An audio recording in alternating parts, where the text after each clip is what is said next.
اس کے بعد ہمارے ایک مقرر حضرات جن کا تعارف میں انشاءاللہ اس سے پہلے میں نے صبح بھی عرض کیا تھا، حضرت مولانا مفتی منصور احمد صاحب حافظہ اللہ تشریف لائے، اور اپنا مرکز الجمیل حضرت کا اپنا بہت بڑا ادارہ ہے، اسلام آباد کا ایک بہت بڑا نام ہے، اور اس کے حضرت شیخ الحدیث بھی ہے، رئیس الدار الافتاء بھی ہے، اور اس کے ساتھ ساتھ ہمارے حضرت پیر عزیز الرحمان ہزاروی رحمۃ اللہ کے الحمدللہ مجاز بھی ہے۔ میں نے صبح بھی عرض کیا تھا، اور فتویٰ کے میدان کے اندر اللہ تعالیٰ نے ان کو کافی صلاحیتیں دی ہیں۔ حضرت کی کتاب شیخ الاسلام صاحب حافظہ اللہ کی اصول الافتاء و آدابہ، اس کا باقاعدہ ترجمہ بھی کیا، تخریج بھی کی، اور توثیق الدیون حضرت کی کتاب بھائی ماشاءاللہ بڑا ایسا خوبصورت ترجمہ کیا کہ پڑھتے ہوئے پتہ نہیں چلتا کہ یہ ترجمہ کی اصل کتاب ہے۔ اور اس طرح کی فنی کتابوں کا ترجمہ کرنا ہر بندے کے بس کا کام نہیں ہوتا۔ کسی ایک آیات ہوتی ہے تو ان کا ترجمہ آسان ہوتا ہے، اس کا ترجمہ نہیں ہوتا، ترجمانی ہوتی ہے، لیکن اس طرح کی ٹھوس اور ٹھیٹ فقہی کتاب کا ترجمہ جان لیتا ہے۔ تو ماشاءاللہ اور بھی کافی ساری کتابیں القلم میں حضرت لکھتے رہتے ہیں، برات عائشہ حضرت کا رسالہ ہے، بچوں کا اسلام، تو تعارف کے اندر بہت کچھ کہا جا سکتا ہے۔ تو حضرت سے گزارش کروں گا کہ حضرت تشریف لائے اور اپنے موضوع کا تعارف بھی خود ہی حضرت کروا دیں، اور جتنا حضرت چاہیں تسلی کے ساتھ جو بیان فرمائیں۔ حضرت مفتی ریاض صاحب کی بھی مجھے وہ ہے کہ وہ بھی کافی وقت سے تشریف لائے ہیں، اور مفتی دوست صاحب چونکہ وہ یہاں کے چیئرمین ہیں، تو اس لیے ان کی نماز کا مسئلہ ہوتا ہے، بس اور تو کچھ نہیں۔ حضرت تشریف لائیں۔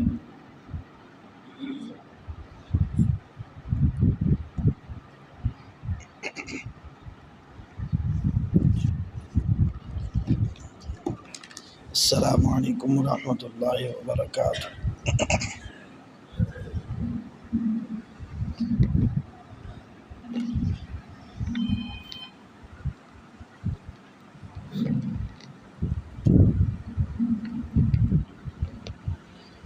الحمد للہ رب العالمین،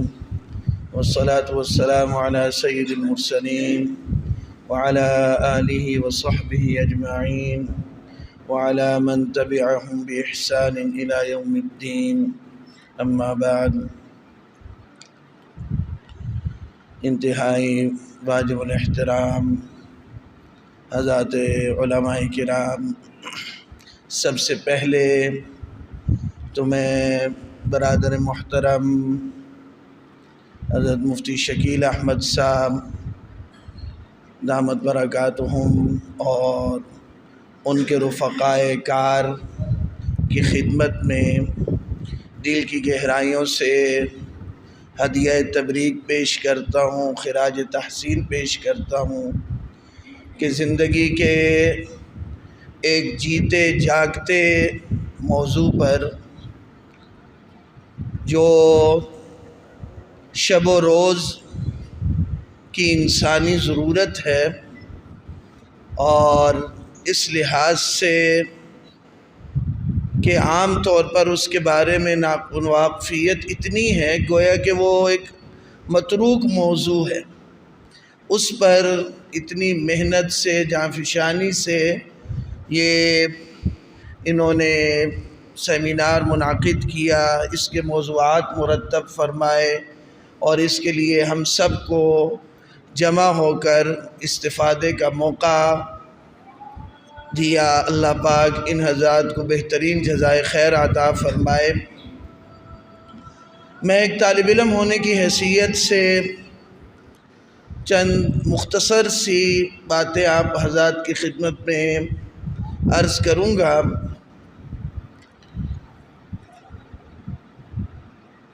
بہت سی باتیں ایسی تھی جو میں نے کہنی تھی، اللہ پاک نے وہ پہلے ہی بہت سے احباب کی زبان سے کہلوا دی، تو اس تکرار کا کوئی فائدہ نہیں۔ میں صرف وہ باتیں عرض کروں گا جن کی طرف ابھی تک وہ احباب نے توجہ نہیں فرمائی، تاکہ ہماری نشست زیادہ سے زیادہ مفید بن جائے۔ طلاق کا لفظ آتے ہی ذہن میں جو پہلا تصور پیدا ہوتا ہے وہ ہوتا ہے ایک خاندان کے شیرازہ بکھرنے کا، اور غم، غصے اور تکلیف سے بھری ہوئی ایک داستان کا تصور لفظ طلاق سے جڑا ہوا ہے۔ اللہ تعالیٰ نے ہمیں جو ضابطۂ حیات عطا فرمایا دین اسلام، اس میں جہاں اور تمام زندگی کے مراحل کے بارے میں ہدایات دیں، وہیں طلاق کے بارے میں بھی تفصیلی ہدایات دیں، اور ایک ایسا معتدل ضابطہ انسانیت کے لیے مہیا کیا کہ اگر وحی الہی کی روشنی نہ ہوتی تو انسان یقیناً جو ہے وہ دیگر بہت سے مذاہب کی طرح گمراہیوں کے اندھیرے میں بھٹکتا رہتا۔ آپ جانتے ہیں دنیا میں بہت سے مذاہب ہیں، بہت سے مذاہب ایسے ہیں جنہوں نے طلاق کے تصور ہی کو ختم کر، ان کے ہاں طلاق کا تصور ہی نہیں ہے۔ ہندو مذہب میں طلاق کا کوئی تصور نہیں ہے، اور بہت سے ممالک ایسے ہیں کہ جہاں طلاق کو انتہائی حد تک مشکل بنایا گیا ہے۔ مغربی ممالک میں عام طور پر جو قوانین رائج ہیں ان کے مطابق اگر طلاق ہوتی ہے تو بیوی وہ شوہر کے املاک کے نصف کی مستحق قرار پاتی ہے۔ تو اس طرح کے طریقے انہوں نے اختیار کیے کہ ہمارا جو خاندانی نظام ہے وہ قائم رہے، اس کا شیرازہ نہ بکھرے۔ لیکن چونکہ یہ سارے نظام وحی الہی کی رہنمائی سے محروم ہیں، اس لیے اس میں طرح طرح کی پیچیدگیاں ہیں۔ جب آپ ایک کام کا صحیح راستہ بند کر دیں گے تو اس سے طرح طرح کی پیچیدگیاں پیدا ہوں گی، طرح طرح کی خرابیاں اور مفاسد جنم لیں گے۔ اب میاں بیوی ان کی طبیعتیں نہیں ملتی، مزاج نہیں ملتے، وہ اکٹھا نہیں رہنا چاہتے، لیکن قانونی بندشوں سے آپ ان کو جوڑ کے رکھنا چاہتے ہیں، تو اس کا نتیجہ فرد کے لیے، خاندان کے لیے، معاشرے کے لیے سوائے فساد کے اور کچھ نہیں۔ اور یہ جو اسلام نے ہمیں ایک طلاق کا پورا نظام دیا کہ پہلے تو قرآن مجید ان تمام مواقع پر اور ان تمام راستوں پر پہرا بٹھاتا ہے کہ جس سے طلاق کی نوبت آیا کرتی ہے۔ آپ اگر اسلام کے پورے اس نظام معاشرت پہ غور فرمائیں تو اسلام نے ہر اس راستے کو روکا ہے کہ جو آخر کار طلاق پر منتج ہوتا۔ اس کا وقت نہیں ہے، ورنہ میں تفصیل سے عرض کرتا کہ غض بصر سے لے کر اور طرح طرح کے اسلام نے کیسے خوبصورت احکام، پرحکمت احکام انسانیت کو عطا فرمائے کہ جن پر عمل کرنے سے طلاق کی نوبت آنے ہی سے بچا جا سکتا۔ قرآن مجید خود جو ہے وہ سفارشی بن کے کھڑا ہو گیا عورتوں کے حق میں، وَعَاشِرُوهُنَّ بِالْمَعْرُوفِ فَإِنْ كَرِهْتُمُوهُنَّ فَعَسَىٰ أَن تَكْرَهُوا شَيْئًا فِيهِ شَيْءٌ وَيَجْعَلُ اللَّهُ فِيهِ خَيْرًا كَثِيرًا۔ اور رسول اللہ صلی اللہ علیہ وسلم کا ارشاد گرامی ہے، مَا أَحَلَّ اللَّهُ شَيْئًا أَبْغَضَ إِلَيْهِ مِنَ الطَّلَاقِ۔ تو اسلام نے طلاق تک پہنچنے کے راستوں پر پہرے بٹھائے، لیکن جب ایک ناگزیر صورت بن ہی گئی طلاق کی تو پھر اسلام نے اس سے نہیں روکا، تاکہ بقیہ زندگی دو انسانوں کی، دو خاندانوں کی، وہ مسلسل ایک نا اتفاقی انتشار اور ذہنی پراگندگی کی آگ میں جلنے کے بجائے سلامتی اسی میں ہے کہ اب وہ الگ ہو جائے۔ یہ باتیں اور اس سے بہت زیادہ باتیں آپ آزاد مجھ سے زیادہ اچھے طریقے سے جانتے ہیں، میں عرض یہ کرنا چاہ رہا ہوں، اس سب بات کے جو نتیجہ آپ حضرات کے سامنے پیش کرنا چاہ رہا ہوں وہ یہ ہے کہ مستفتی دارالافتاء میں آتا ہے تو مفتی کا کام صرف یہ نہیں ہے کہ وہ اس کے سوال کو پڑھ کر اس کا لفظی جواب دے دے، بلکہ اسے مستفتی کی نفسیات کو بھی سمجھنا چاہیے۔ آج کل جہاں تک میرا ناقص تجربہ ہے معمولی سا، وہ یہ ہے کہ طلاق کے مسئلے پر فتویٰ لینے والے، تحریری جواب لینے والے اکثریت ان لوگوں کی ہوتی ہے جو پہلے سے ان مسائل پر اچھی خاصی تحقیق کر چکے ہوتے ہیں۔ بسا اوقات ان کی اتنی تحقیق ہوتی ہے کہ مفتی کو بھی فوری طور پر اتنی معلومات ذہن میں مستحضر نہیں ہوتی۔ میرے پاس ایک صاحب آتے تھے، بہت تعلیم یافتہ، وہ اپنی بیوی کو طلاق دے بیٹھے، اور طلاق بھی حرمت مغلظہ کے ساتھ دے بیٹھے۔ اب جب طلاق دے دی تو اب شوق پیدا ہوا کہ اس موضوع پر مطالعہ کیا جائے، حالانکہ اگر پہلے وہ مطالعہ کر لیتے تو شاید طلاق کی نوبت ہی نہ آتی۔ پھر جب انہوں نے مطالعہ کرنا شروع کیا تو شاید کوئی اردو کی تفسیر ان سے چھوٹی، اور اتنا مطالعہ کرتے گئے کہ آپ یقین جانیں 6 مہینے بعد وہ صاحب نیم پاگل ہو گئے۔ روزانہ عصر کے بعد کھڑے ہوتے کوئی نہ کوئی کتاب کھول کے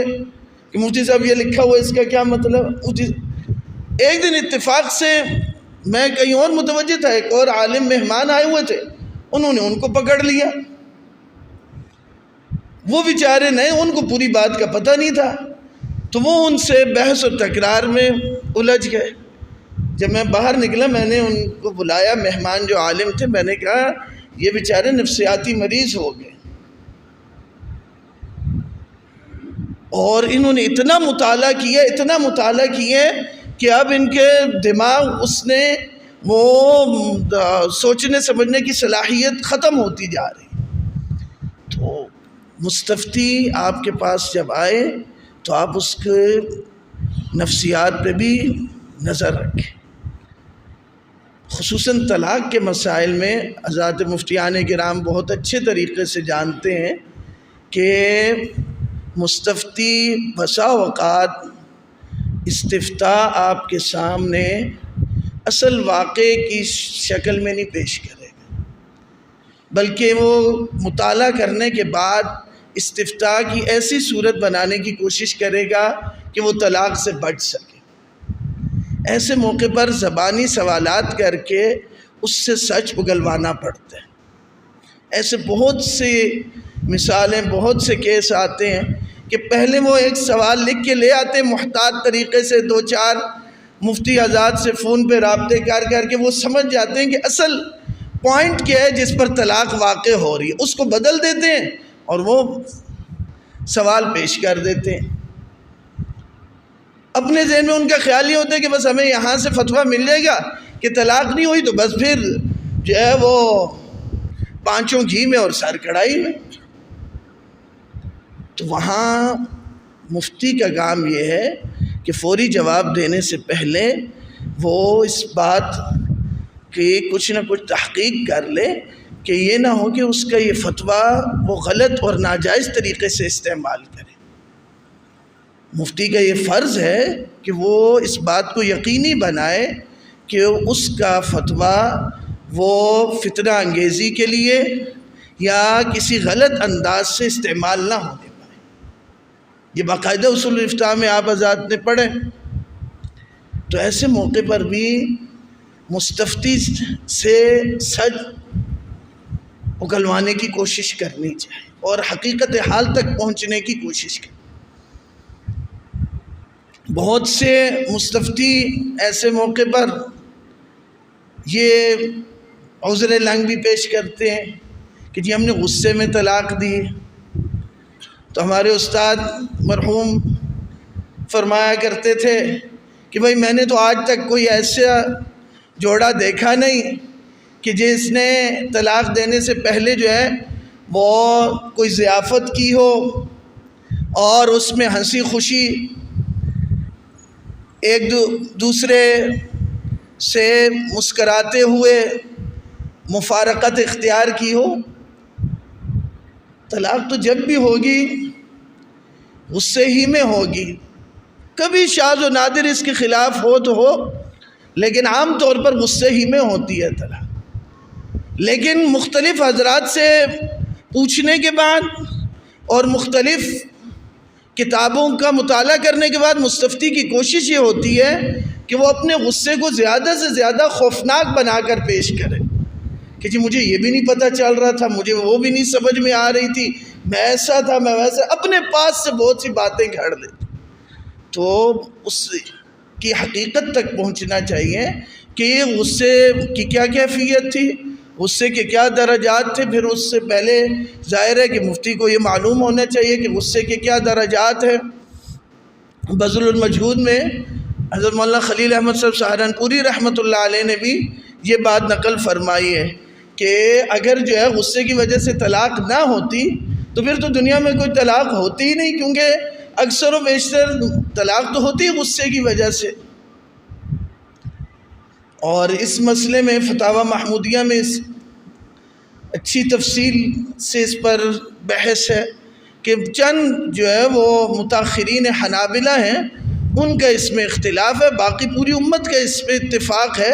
کہ غصے میں طلاق ہو جاتی ہے، سوائے اس کے کہ بالکل عقل کام چھوڑ دے اور وہ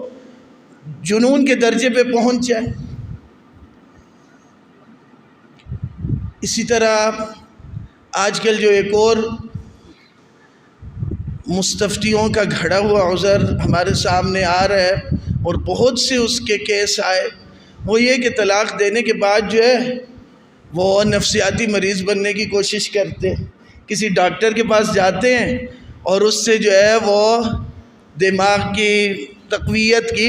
چند دوائیوں کا نسخہ لکھوا لیتے ہیں اور وہ دارالفتاء میں پیش کر دیتے ہیں کہ جی میں تو نفسیاتی مریض ہوں، میرا تو علاج چل رہا ہے، عرصے سے میں دوائیاں استعمال کر رہا ہوں، کیوں؟ تاکہ مجھے جو ہے وہ طلاق کے عدم وقوع کا فتویٰ مل جائے۔ تو اس پہ بھی تحقیق کرنی چاہیے کہ واقعتاً وہ نفسیاتی مریض ہے بھی یا نہیں، اور نفسیاتی مریض ہے تو وہ کس درجے کا ہے، کیونکہ آج کل تو خصوصاً شہروں میں جو یہ صنعتی ماحول ہے اس میں تو ہر دوسرا تیسرا آدمی کچھ نہ کچھ نفسیاتی مریض، اور ڈپریشن، ٹینشن، یہ تو چیزیں عام ہیں اور ان کے ہوتے ہوئے انسان دنیا کے سارے کام بھی کرتا ہے۔ تو صرف نفسیاتی مریض کا لیبل لگ جانے سے کسی کی طلاق غیر معتبر نہیں ہوتی، اس کے درجات ہیں، اس کے مستقل مسائل ہیں، ان کو نظر میں رکھنا چاہیے اور حقیقت حال تک پہنچنے کے بعد اس بات کا فیصلہ کرنا چاہیے کہ واقعتاً یہ اس درجے کا ذہنی مریض ہے کہ جو مجنون یا معتوب یا مدہوش کے حکم میں آئے اور اس کی طلاق غیر معتبر قرار پائے فقہی اعتبار سے۔ میری معروضات کا خلاصہ وہ صرف ایک ہی بات ہے کہ جب مستفتی آپ کے پاس آئے یا کوئی بھی صاحب طلاق کے بارے میں سوال کریں تو جواب دینے میں عجلت سے کام نہ لیں، جلد بازی سے کام نہ لیں، ورنہ اس میں غلطی ہوگی اور ایسی بھیانک غلطی ہوگی کہ جس کا بسا اوقات جو ہے وہ رجوع کا اور اس کی تلافی کا راستہ بھی بند ہوگا۔ تو اس لیے طلاق کے مسائل میں بہت سوچ سمجھ کے جواب دینا چاہیے۔ بہت سی صورتیں ایسی ہوتی ہیں کہ مستفتی آدھا سوال کرتا ہے، آدھی بات اپنے ذہن میں رکھتا ہے، یا جو باطونی مستفتی ہوتے ہیں وہ اس کے الٹ کرتے ہیں کہ بہت سی باتیں جمع کر دیں گے، اصل بات حذف کر دیں گے۔ مثال کے طور پہ طلاق کا سوال لے کے آئے ہیں، کہیں گے جی 2008 میں ہمارا رشتہ ہوا، پھر 2009 میں ہماری شادی ہوئی، پھر 2010 میں ہمارا پہلا بچہ ہوا، پھر فلاں فلاں فلاں فلاں، اور آخر میں لکھا ہوگا 1.5-2 صفحے کے بعد کہ شوہر نے بیوی کو طلاق دے دی۔ اب بتائیں طلاق واقع ہوئی یا نہیں ہوئی؟ اب یہ جو پیچھے پوری ٹارزن کی کہانی لکھی 2 صفحوں کی، اس کو مفتی کو کیا فائدہ؟ مفتی کو تو جو اصل بات چاہیے تھی وہ ہے ہی نہیں اس سوال میں۔ وہ یہ تھی کہ جو طلاقیں ہوئی ہیں اس کی تعداد کتنی ہے، الفاظ کیا ہیں، اور اگر کئی طلاقیں ہیں تو ان کے درمیان فاصلہ کتنے زمانے کے ہے، تاکہ یہ پتہ چل سکے کہ عدت سے پہلے ہیں، عدت کے بعد ہے، وغیرہ وغیرہ، جو ساتھی ساری تفصیل بیان فرما چکے۔ تو اس طرح کی باتیں بہت سے مستفتی لکھ دیتے ہیں، اور آپ نے اصول الافتاء میں پڑھا ہے کہ مفتی کو چاہیے کہ وہ استفتاء کا تجزیہ کرے، اس کی تحلیل کرے، اور اپنے مقصد پر نظر رکھے، ادھر ادھر کی باتوں سے گمراہ نہ ہو، ادھر ادھر کی باتوں سے نہ الجھے، یہ دیکھے کہ شرعی مسئلے کا دار و مدار کس بات پر۔ باقی اس کے علاوہ جو کچھ ہے تو فقہا فرماتے ہیں وہ معدوم کے درجے میں، اور جو کچھ اس نے لکھا ہے اس کا کوئی اعتبار ہی نہیں۔ یہ چند معروضات میں آپ حضرات کے سامنے رکھنا چاہتا تھا، اور اصل مقصد تو ایسی علمی مجلس سے خود استفادہ کرنا تھا۔ میں ایک مرتبہ پھر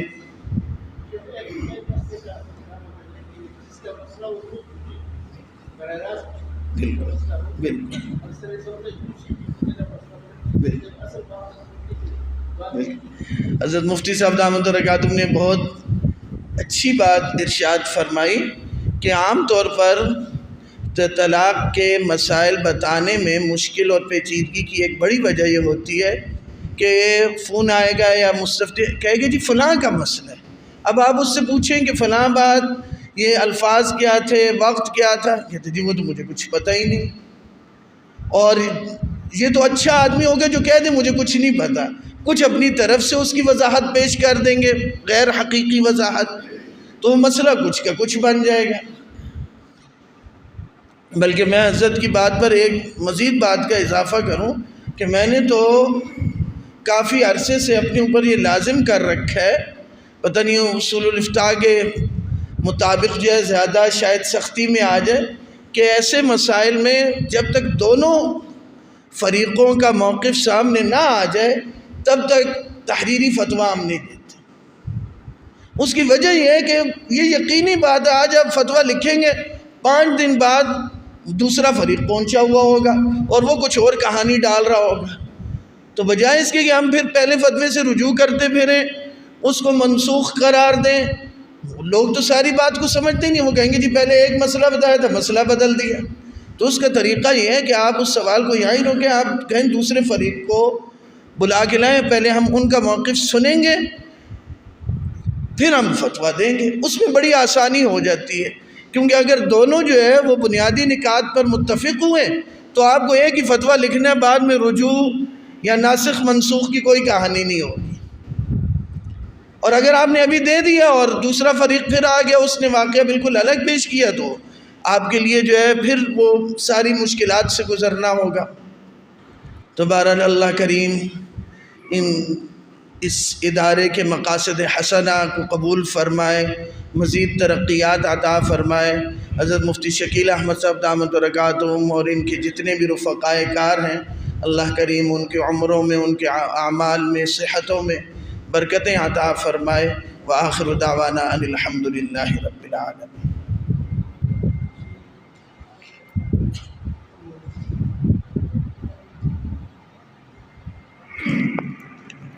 بسم اللہ الرحمن الرحیم۔ حضرت مفتی صاحب نے جو باتیں ارشاد فرمائی تو یہ ہمارے مشترکات ہیں، مستفتی بھی ایک طرح کے ہیں، علاقہ بھی ایک طرح کا ہی ہے، اور جو آپس میں وہ کھیل کرتے ہیں ہمارے ساتھ وہ بھی ہے۔ تو یہ نفسیات ہوتی ہیں ان مطلب ہے کہ جو پوچھنے والوں کی۔ ایک جب حضرت گفتگو فرما رہے تھے تو میرے ذہن میں بھی یہ باتیں اس طرح کی آ رہی تھی، مجھے اچھی طرح یاد ہے وہ نقشہ اور وہ دفتر اور وہ ایک ساتھی حضرت شیخ الاسلام صاحب حافظہ اللہ کے پاس فتویٰ لے کے آئے. مشکل جو مسائل ہوتے تو وہ حضرت کے پاس جاتے تھے. تو استاد جی نے بڑی گہرائی کے ساتھ چیک کرنے کے بعد ایک بات ارشاد فرمائی تھی, الحمدللہ میں نے اسی وقت ڈائری پہ نوٹ کر لی اور اب تک میرے پاس موجود ہے. استاد جی نے یہ فرمایا کہ حتی الوسع تشکیک کے ساتھ جواب دینے سے احتراز کریں. یہ مجھے اب تک الفاظ بھی یاد ہے اور لکھے ہوئے ہیں ڈائری پہ کہ حتی الوسع تشکیک کے ساتھ جواب دینے سے احتراز کریں. یعنی ہم یہ کہتے ہیں کہ اگر یہ ہے تو یہ ہے. یہ بھی فرمایا کہ پوری یعنی حضرت کا حاصل یہ تھا کہ بات کو منقع کر لیں, ایک صورت متعین کرنے کے بعد مسئلے کی تنقیح کرنے کے بعد پھر لکھیں گے جواب یہ ہے. جب آپ یہ لکھتے ہیں کہ اگر یہ ہے تو پھر یہ ہے, اگر یہ ہے تو پھر یہ ہے, تو وہ پھر ہماری جو جھول ہوتی ہے اسی کے مطابق ایک اور فتویٰ بنا کر کسی اور جگہ لے جاتے ہیں. یا پھر کہتا ہے کہ نہیں میرا تو مقصد یہی تھا, بیوی کچھ اور کہے گی وہ کچھ اور کہے گا. پھر تیسری بات یہ ہوتی ہے کہ وہ بیوی کو کہے گا ہاں ٹھیک ہے مل گیا جی ہمارا رہ سکتے ہیں ہم, کہ یہ فتوی ہے. بات سمجھائی نا. تو جہاں تک اگر فتویٰ دینا ہو تو اگر مگر کی بجائے بالکل صورت واضح کرا کے, تنقیح کرا کے, نیچے لکھوا کے, تو پھر ایک فتویٰ ہمارے پاس بھی آیا, ان حضرات کے پاس بھی آیا. وہ پنڈی کے کسی مفتی صاحب تھے تو ان کے پاس سے یہ بتا رہا ہوں کہ مستفتی ہم سے زیادہ جانتے ہیں, 8-8 10-10 دالفتاؤں سے فتوے لیتے. وہ استفتاء اس طرح کا بنایا ہوا تھا کہ میں پڑھ کے پوچھنے لگا کہ جیسے یہ ابھی سولہ شاشی پڑھ کے آیا ہے. سولہ شاشی ہم تو لکھتے ہیں نا کہ بھئی اگر انشاء پر اگر دوسری طلاق جو ہے اگر انشاء پر معمول کریں گے تو نئی طلاق ہے, اور اگر مطلب ہے کہ پہلی کی تفریح ہے اسی کی تاکید ہے تو پھر یہ مطلب ہے کہ ایک ہی طلاق ہوئی ہے. تو استفتاء کے اندر یہ الفاظ بھی موجود. اس سے مجھے صاف پتہ چل گیا کہ یہ کسی مفتی کا سکھایا ہوا ہے اور ہم سے جو ہے وہ جواب صحیح لکھوانا چاہتا ہے. تو اس طرح جو ہے تشکیک کی بجائے ایک مستفتی ہمارے پاس آیا تو کافی دن لگا رہا, زور لگاتا رہا کہ کس طریقے سے جواب. ہم نے کہا نہیں یار نہیں یہ 3 طلاقیں ہو گئی ہیں. مفتی صاحب وہ ہمارے دارالفتہ میں جو کتابیں پڑھی تھیں نا اشارہ کر رہی ہوں کہ یار اتنی زیادہ کتابیں کسی ایک میں بھی نہیں لکھا طلاق نہیں ہوئی. میں کہتا ہوں عجیب و غریب ہمارے ساتھ لوگ جو ہے نا وہ کھلواڑ کرتے ہیں, کہتے ہیں یار کسی میں تو لکھا ہوگا کہ نہیں طلاق ہوئی. میں کہتا ہوں سب میں لکھا ہی ہو گئی ہے, طلاق ہو گئی ہے. ٹھیک ہے. تو اس لیے ایک ہمارے اساتذہ بھی ہمیں ایک بات ارشاد فرماتے تھے, حضرت مفتیان کرام بھی اس کی تصدیق فرمائیں گے. وہ فرماتے تھے کہ اگر مفتی البابا صاحب حافظہ اللہ نے شاید کتاب میں لکھا ہے کہ طلاق کے مسئلے میں اگر زبانی آپ نے جواب دینا ہے پھر لکھ کر نہ دیں, اور لکھ کر کہتا لے کے جانا پہلے اس کو جواب نہ بتائیں. بار بار پوچھتا ہے جی حضرت پھر بتائیے نا جی کیا ہوگا. آپ کئی دفعہ جو مفتی حضرات ان کو وہ فوراً پوچھنا چاہتا ہے, ہم کہتے ہیں نہیں آپ لکھ کے دے دیں بعد ہم غور کریں گے. میں تو یہی کہتا ہوں کہ میں تنہا جواب نہیں دیتا, میرے دوسرے حضرات بھی ہیں, رفقار ہیں, تو وہ ان کے ساتھ ہم کریں. وہ اس کا جی چاہتا ہے کہ پہلے مجھے پتہ چلے کہ کیا ہے. ہم کہتے ہیں نہیں پہلے لکھ کے دیں پھر تسلی کر کے ہم دوسرے مفتیان کرام سے مشورہ کر کے, پتہ ہوتا ہے کہ جواب یہ ہے لیکن اس کا جواب ہم دیتے نہیں ہیں. تو آخری بات جو حضرت نے فرمائی یہ ہم نے کافی مطلب ہے کہ مار کھانے کے بعد ہم اسی نتیجے پر پہنچے ہیں کہ ہم کہتے ہیں کہ مفتی کا کام کیا ہوتا ہے, جو عبارت وہ لکھ کے دے اس پہ فتویٰ دیتے, ہم قاضی نہیں ہیں. لیکن 20 فتوے ایسے ہے کہ دوسرے دن دوسرا بھی پہنچ جاتا ہے, اور صرف طلاق کے مسئلے میں نہیں ہے, تجارت وغیرہ کے مسائل کے اندر بھی یہی ہوتا ہے, وہ پہنچ جاتے ہیں. تو اس لیے حتی الوسع کوشش کریں کہ اگر مسئلہ آ جائے تو دوسرے کو بھی موقع بنائیں, بیوی کو الگ بٹھائیں اور خامد کو الگ بٹھائیں. کہیں کہ تمہاری بات بالکل کسی کو ہم نہیں بتائیں گے, صرف تو الگ الگ ان سے لکھوا کے اور پھر اس کے بعد جو ہے وہ جواب دیں, کہ جا کے وہ آپس میں لڑتے رہیں اور پھر ہمارا ساتھ جو ہے وہ کھاتے رہیں. اور مفتی دوست محمد صاحب نے بھی ایک دفعہ مسئلہ بتایا تھا, یہ اس کا کوئی مالیات کا مسئلہ تھا, تو انہیں بیچاروں نے صلح کروا دی. تو اب جس نے دینے تو وہ نہیں دے رہا, لینے والا بھی ان کے پیچھے پھرتا ہے. حضرت آپ نے تو فیصلہ کیا تھا, اب بتائیں ہم کیا کریں. مسئلہ یہ ہے کہ فاضل بیچارہ کون جاتا ہے, مفتی جاتا ہے. تو بڑی کام کی باتیں حضرت نے فرمائی ہیں. واقعتاً یہی نفسیات ہوتی ہیں جو مستفتی